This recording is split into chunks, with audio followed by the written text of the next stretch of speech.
It's on my mind a lot, but I usually don't talk about the issue of elite secret societies in and of itself because I don't think I have special secrets or insider knowledge that other people don't have. I've referenced secret societies and stuff like that, deep state, Illuminati, whatever you want to call them in videos, but I realized I haven't actually ever sat down and said what I thought was going on, at least as much as I can make clear here on YouTube, which is another pitfall of this whole conversation because there are certainly things you can and can't say. But the Epstein files has got me reflecting, so I figure I'll just kind of release this one video a little bit impromptu. Um, in my opinion, conspiracy theories which conflict with clear sociological views of elite behavior should be viewed with a greater degree of skepticism. This will sound a little funny because the secretive nature of uh, clandestine secret groups makes them hard to analyze inherently. But inferences can still be drawn from scattered historical examples as well as general understandings of elite behavior. Sociology is required to understand the true nature of power, and shadowy cartels or deep state government apparatuses have existed in multiple contexts across history. Whether a particular claim about a current government is valid or not is a different matter. All claims about elites being involved in such behavior should be probabilistic, as it is unclear when precisely an individual is initiated into full knowledge of the existence of such groups, if you know what I mean. Um, the size, composition, history, and number of groups of this nature is also unclear, as well as their precise hierarchy and goals. There's something that can be assumed to exist and be fairly, and they imply fairly large networks, but aside from that, not too much else is clear. Um, I mean, there are so many different rabbit holes that people go down. I could list off names and situations and holes in history that uh, whatever person, their ears perk up and they follow it and they start finding certain inconsistencies and they just go down the rabbit hole and they think it's one or the other group, or they think power operates in this way or that way. But for me personally, I feel like applying the theories of the Italian political scientist Vilfredo Pareto would work best here. Like, especially his idea of the circulation of elites would be useful. And when it comes to analysis of the mechanics of power, I usually lean on the Italian school of elitism as a lens for understanding. Pareto's idea of the circulation of elites stipulates that regime change occurs not when revolutions occur from below, but when one elite replaces another. Oftentimes, conspiracy narratives dissolve human history into a series of perfectly orchestrated plots, which always go off without a hitch, and sometimes continue on for centuries uninterrupted. That level of coordination is beyond improbable and assumes assured levels of centralization on the part of elites. Elites are not a monolithic block, but rather more of a shifting group, in my opinion, and they experience internal rivalries. And sociological theories like Pareto's circulation of elites account for that because they draw from historical examples. Traditional conspiracy narratives generally don't and portray political power as more or less being uh, consistent, monolithic, and unified in some manner. Um, we can apply the critique of the mechanics of liberal democracy offered by the Italian school to modern examples, such as, say, George Soros, in order to gain insight into the dynamics of elite power. The secret globalist vision for society is really roughly identical to the future vision of world peace posited by democratic socialists. They're simply stooges who don't recognize that power will be heavily centralized through comprehensive surveillance systems, and people's weaknesses, via identity politics, will be used to enfeeble them before the power of the state, all under the guise of humanism and George Soros's open society. You know, to put it glibly, there isn't actually much of a conspiracy to George Soros, in my opinion. He's just basically an idiot liberal with billions of dollars. Everyone has known about his open society forever. It looks like what we're going through now, but just like worse with, I don't know, maybe evil robots that club you over the head for not being politically correct enough. And I don't know, maybe also unskippable commercials that are beamed into your head as you drink soy milk because red meat has been banned to protect the ozone for some reason. Um, you know.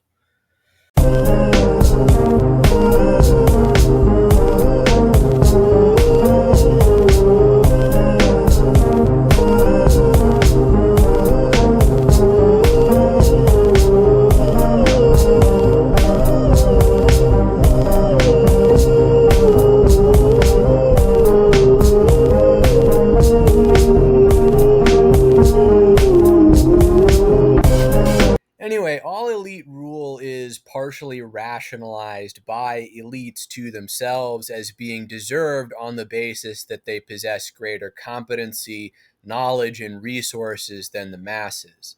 The distinctions between Soros's vision and the democratic socialists is mostly negligible, in my opinion, because elite goals will generally win out because Soros funds the politicians these same people vote for, and the interests of the general public are typically subordinated to those of elite donors in a Western democratic context. You know, their political class will listen to the donor class before they listen to uh, the general populace who just voted for them. The idealism of the democratic socialist vision of the future involving the withering away of most forms of government during the transition from, I suppose, a Nordic welfare state into the upper stage of communism inevitably collides with the harsh reality of the iron law of oligarchy. Elites are just organized minorities which direct society, and all organizations, even democratic ones, inevitably concentrate power in a small elite due to organizational necessities. And this future elite, no matter who they are, will wield incredible technological systems over humanity. Think surveillance capitalism. Traditional capitalists were replaced in part by tech elites, and that's yet another piece of evidence that the egalitarian democratic socialist vision of the future is impossible. The reality is there will always just be endless elite turnover. So the question in any given historical period is not whether or not secret elite networks exist, because we can infer they clearly do, but how morally corrupt they are and what their goals are. Hellfire clubs would be examples of elite networks that engaged in debauchery but didn't necessarily have liberal globalist political goals. Um, I don't even think it's necessarily possible to vote our way out of a techno dystopia, and I'll make a case for this based on my understanding of political science. But before I really get into that, I'll address some commenters and or subscribers about their thoughts, feelings, and concerns regarding the Epstein files, and I'll do this based on my own understanding of elite dynamics. One commenter, car broke, phone yes. Help you. Car broke.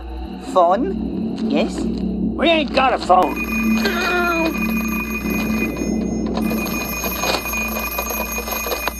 We ain't got a phone. Says Trump is 100% on the list. The way he is acting makes that obvious. I also want to make it clear, I'm not trying to dog anyone out or ride the fence. I do think that what this person is saying, what this commentator is saying, is a plausible interpretation of what could be going on based on Trump's behavior, right? Suspicion is absolutely warranted. Do I personally believe this to be the case? No. And I will not assume it is until I literally see the files declassified or something else comes out. And this is a reasonable position to take given the limited evidence we have. Because what this other subscriber is saying is also plausible, in my opinion. Um, Teresa Rudolph says, I prefer to think that Trump fully intended to make that list public, but that he backpedaled on it because he received threats. Also, bear in mind that the 1 year anniversary of the incident at that Pennsylvania rally was just a day or two ago. I know that the Democrats are loving this and are eager to try to get some political mileage out of it, but we must remember that they showed no interest in that list whatsoever until they saw how it was being mishandled by our current administration.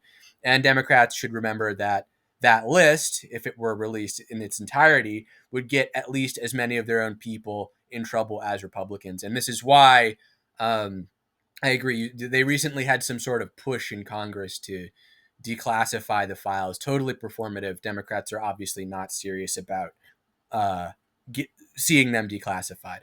I also think that the real reason why Democrats are so happy about this, and also the real reason why they have been so eager to accuse him of inappropriate behavior with women and girls, is because they know that Bill Clinton and certain other Democrats have left a stain on their behavior, on their party, because some of the things they have done, because of some of the things they have done, and this is their chance to say, "See, you're just as morally depraved as we are, so now you can't talk about Clinton's wrongdoing anymore because you're just a hypocrite." Um, it's not out of genuine outrage or concern about what happened to those children. They just want Republicans down in the gutter with them. I'm sure that this will offend some people, but that's what I think, and I think that's fair. I think, especially given the nature of the elites that we're dealing with here, the sorts of people that we may be dealing with, the fact that some of these people may have connections to the intelligence community, uh, people could have been threatened or intimidated into silence. Um, that's someone also said, like, nah, read between the lines. And Nevergoon was saying, oh, what do you mean, how should I read between the lines? And my point was that this situation could also be interpreted as the Trump administration uh, being maybe more cavalier. Maybe they thought they could get away with more than they actually could. Maybe they weren't entirely serious about releasing the files. I don't know. Um, and yeah, and then getting intimidated, basically. And it really depends on how charitable you're willing to be. And a car broke phone, yes, made their point again, saying, I don't think that based on the way he's acting, I don't think he's innocent. And my point is basically that, I do think that Trump is aware that something's going on, but this doesn't mean that he necessarily was a direct participant.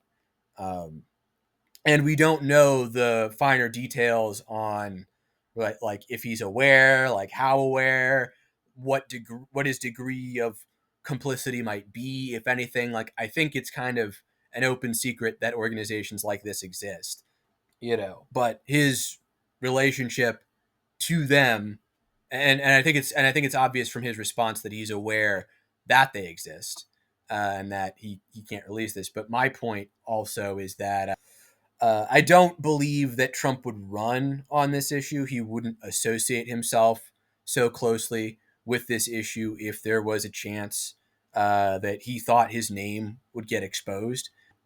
If he is a member of the Illuminati, as this other commenter here, Kayla, calls it, why bring it up at all? Because he's already part of the elite and every election outcome is predetermined. Assuming Trump is one of these people, I think leads someone down two possible paths. Either politics is dominated by a single unified elite, which Trump is a member of, which raises questions as to why this issue couldn't have all been successfully covered up in the first place, or he is part of the Illuminati, but power is still fragmented, and for some reason, election outcomes still matter. The idea that this is clear evidence he's behaving like a guilty person, okay, understandable. Someone would think that, still not proof. In my own personal opinion, I think he knows these people exist, and getting into a confrontation with them directly is something he's simply unwilling to do. And now he's frustrated because he can't make the issue go away. He can't get his base to stop focusing on it. Right now in the comments, for instance, I think we're seeing a little bit of a split between the edgier populist Twitter slash 4chan crowd among my following, and then also the more mainstream populist right.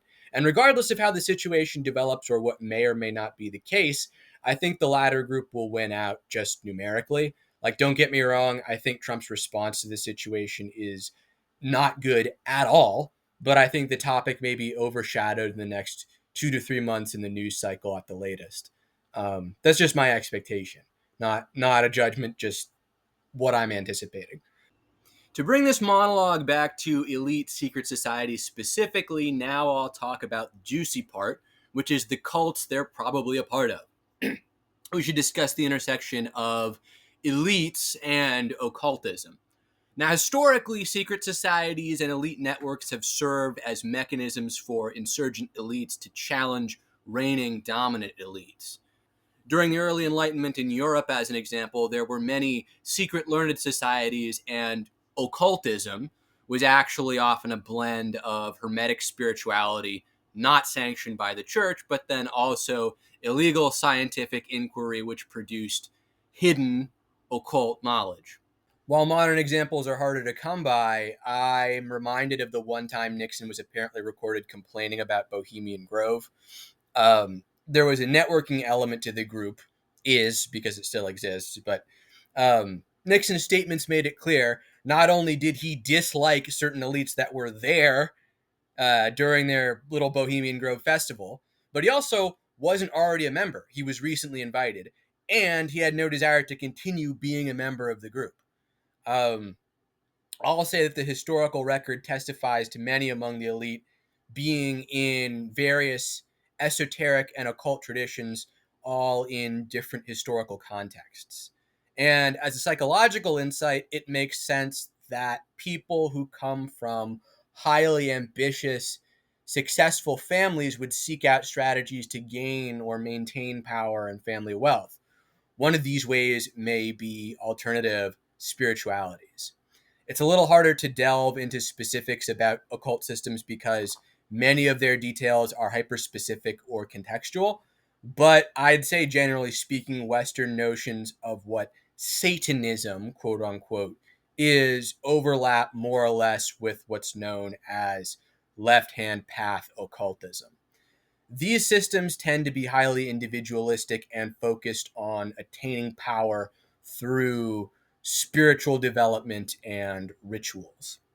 Epstein was rumored, allegedly, to be involved in similar sounding spiritual circles, and the odd style of the building on his island has inspired speculation that it has occult significance. Overt instances of elites doing occult ritual stuff with kids are scarce, but Annika Lucas would be perhaps the definitive example, which even the MSM acknowledges as having occurred.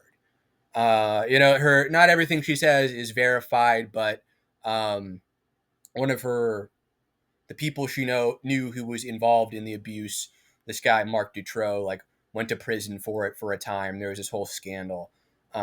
Anyway, uh, her allegations and the rituals she said happened are legally unproven, but kind of hint at something like what's called chaos magic. The Finders are a similar such group with their connections to intelligence agencies and unconventional spiritual outlook. Like in that instance, I think they were having kids participate in weird goat sacrifice rituals and do other strange things. You can go watch Annika Lucas's stories for yourself. I'm not saying everything she's saying is literally true, but any magical system has a kind of internal logic. Um, and what some of the things that she says happened to her sort of would imply that elites are involved in systems that resemble uh, different occult philosophies we know today, at least in terms of mechanics. Um, in my opinion, at any given time in history, multiple groups like this probably exist at the top of society. The thing about different occult systems is that some have ethical standards which regulate how magical forces can be used. And I bet this all sounds very ridiculous to you if you don't believe in magic is possible in the first place. But anyway, specifics are unclear to me because of the lack of clear, well documented examples, but it seems like at high levels of society that some people practice something derived from what's known as Hermeticism, resembling public occult traditions such as Sadianism, Levian Satanism, Thelema, or Wicca. All of these systems are, to varying degrees, either closely or loosely derived from the Hermetic tradition. Here is a very visually disinteresting chart that's publicly available on the Wikipedia page for the Process Church of the Final Judgment, which also has, I think, a hermetically based religious skeleton. They're kind of like, they're all sort of like neo-Gnostic groups in one way or another. That term is horribly abused, but there you have it. Intellectually, all this nonsense could take an entire college course to unpack, and you're probably already bored with the density of this video. So, interesting fact, L. Ron Hubbard got into legal trouble with the Rosicrucians because they alleged he published some of their secrets. So those are more or less my thoughts on the issue. Long story short, we obviously don't have all the evidence. So in lieu of that, and there's like a ton of rabbit holes too that you can go down, and instead of getting bogged down in smaller details, I think sometimes it's good to step back and look at these things through the lens of human behavior generally, rather than um, pulling specific threads. Now, I'm not saying it's not useful to go and explore these things and learn more and put pressure on people to uh, make these secrets known, but I think it also is nice to have a pragmatic approach to things as well. Um, Anyways, I hope you enjoyed it. I hope you found this video interesting at the very least. I don't have any special secret knowledge that you guys don't have, because if I did, then I obviously wouldn't be able to share it on YouTube, because I'm pretty sure you go to jail for exposing state secrets. Maybe before I published it, I'd make my great escape, like Edward Snowden, and live it up with all those Russian women. But by nature, I'm a shy and bashful chuddy, so I would just sit on the secrets, content to munch my tendies in peace, lurking behind the anonymity of a computer screen. Anyways, have a good one. I'll try to be out with the other videos as soon as I can. Sorry for the holdup. And I hope you have a great rest of your day.